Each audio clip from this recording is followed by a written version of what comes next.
verður ánægjun að vera ríkjandi, því þetta jú bara fótbolti.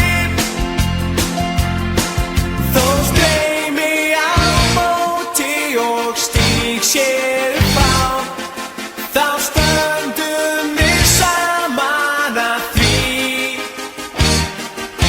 að þegar við sameinumst hástegsvegna komum fagnandi.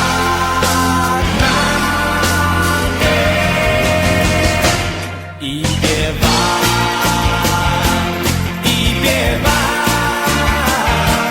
fögnum saman sumarlag.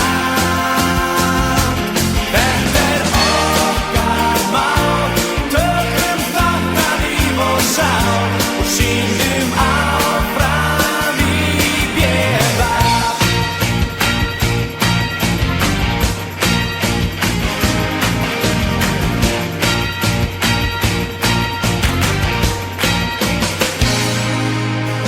Knattspyrnumenn Eyjamanna